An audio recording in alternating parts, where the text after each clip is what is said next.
Bienvenidos a un nuevo video. El tema del día de hoy es el análisis del circuito RL, RC y RLC. Para ello, vamos a tocar lo que es el concepto de impedancia. Y la impedancia tiene que ver mucho con lo que son los números complejos. Por lo tanto, vamos a comenzar con ellos. Un número complejo z se puede escribir en forma rectangular como z es igual a x más y por y. A la parte x se le conoce como parte real y a la parte y acompañada con la y se le conoce como parte imaginaria, en donde y toma el valor de la raíz de -1. Recordemos que las raíces negativas no existen en los números reales, por lo tanto, se adoptó que fuera un número imaginario. También un número complejo se puede representar de otras dos formas. Una es la forma polar y la otra es la forma exponencial. En este caso, R significa la magnitud del número complejo y alfa es el ángulo de entre y x. Entonces, la forma polar se representa como la magnitud y el ángulo, y la forma exponencial, la magnitud, la exponencial, el ángulo por y. Y aquí tenemos las tres formas en esta tablita. La forma rectangular, la forma polar y la forma exponencial.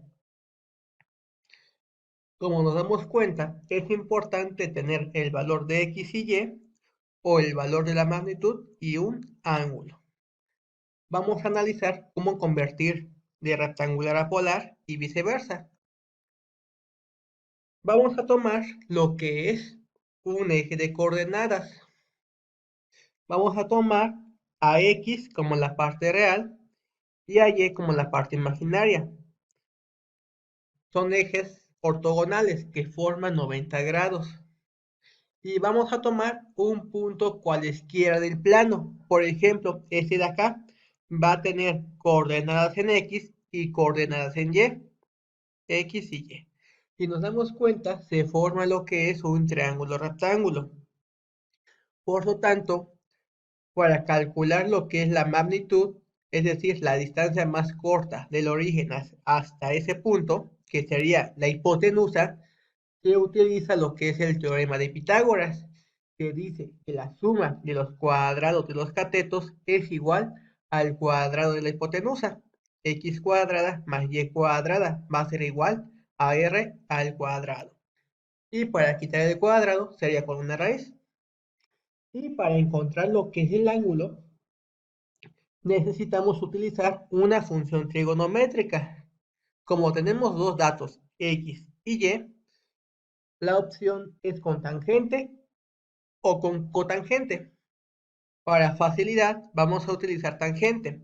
La tangente del ángulo va a ser igual al cateto opuesto, que sería y, sobre el cateto adyacente, que sería x. Pero como solamente me interesa el ángulo, tenemos que despejar la tangente. La función inversa es el arco tangente de y sobre x. Y para representar de la forma polar a la forma rectangular, utilizamos las siguientes identidades. X se va a representar como el R por el coseno de teta. Se utiliza coseno porque es la función que involucra a ambas cantidades, el cateto adyacente, que sería X, y la hipotenusa, R. Y para encontrar Y sería R seno de teta, de phi. En este caso, el seno es la que involucra dichas cantidades. Sabemos que el seno es cateto opuesto, Y, sobre la hipotenusa, R, y solamente se despeja. Es muy importante saber lo que es la relación entre la forma rectangular y la forma polar y viceversa, porque nos ayuda a realizar operaciones con números complejos de una forma más sencilla. Por ejemplo, para realizar lo que es la suma y la resta de números complejos, la forma más sencilla es hacerlo de la forma rectangular, mientras que para la división y la multiplicación lo son en su forma polar. Vamos a nombrar lo que son las operaciones de números complejos. Vamos a tomar los siguientes números complejos, en su forma rectangular o en su forma polar. Para realizar lo que es la suma, lo que tenemos que hacer es sumar las partes reales y después sumar las partes imaginarias. X1 con X2 más Y1 más Y2 multiplicado por Y. Así es como se realiza una suma. También pasa lo mismo con la resta. Tomamos las partes reales y las sumamos. Tomamos las partes imaginarias y las sumamos o las restamos dependiendo del caso. Pero para lo que es la multiplicación, la mejor forma es trabajarlo en polares. Y se multiplica lo que son las magnitudes R1 por R2 y los ángulos solamente se suman. Para la división, se realiza división entre R1 y R2, mientras que los ángulos se restan. Es más fácil realizar multiplicación y división mediante coordenadas polares. ¿Por qué? Porque en la forma rectangular vamos a trabajar en todo caso con exponentes de y o multiplicación de conjugados, y eso podría dificultar un poco dicho proceso. Para calcular lo que es el inverso, solamente sacamos el inverso de r, mientras que el ángulo lo cambiamos de signo. Y para lo que es la raíz cuadrada, obtenemos la raíz cuadrada de la magnitud, mientras que el ángulo lo dividimos entre 2. Como vemos, solamente la suma y la resta se maneja de forma rectangular. Para cualquier otra operación como multiplicación, división, inverso, raíz o en forma general exponenciación, se maneja lo que son las coordenadas polares. Ahora veremos lo que es la representación fasorial. En este caso se basa de lo que es la identidad de Euler, que tenemos que la exponencial elevado a un número complejo por el ángulo, si se dan cuenta es la forma exponencial de un número complejo, se puede escribir como el coseno de phi más menos el número imaginario por el seno de phi.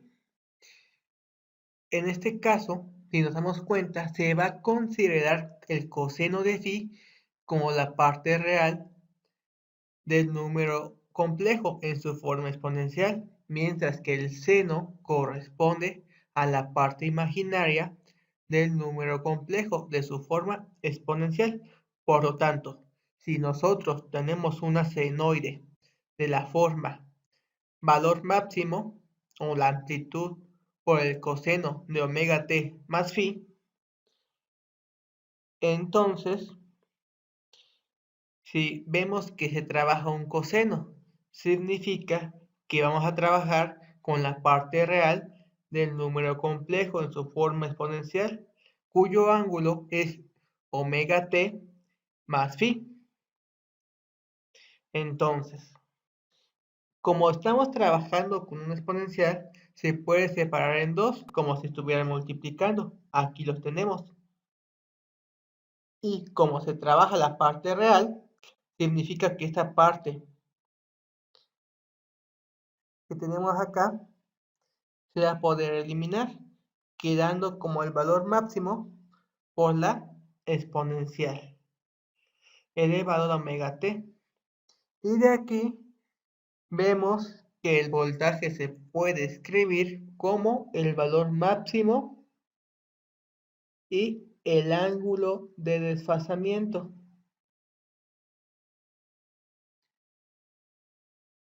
Entonces, un fasor se escribe de la siguiente forma.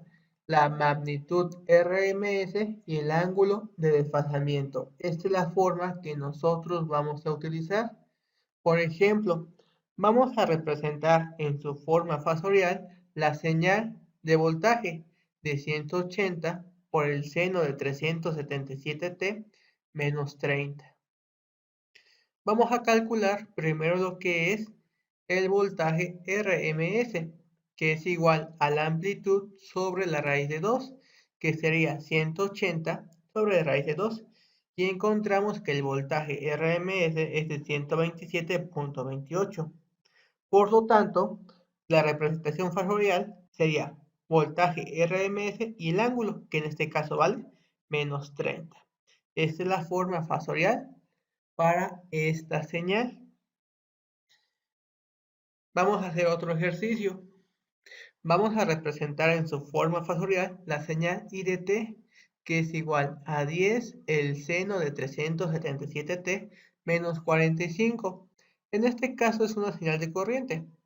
Vamos a calcular la corriente RMS, que es igual a la amplitud sobre la raíz de 2, que sería 10 sobre la raíz de 2, que nos da 7.07 amperes.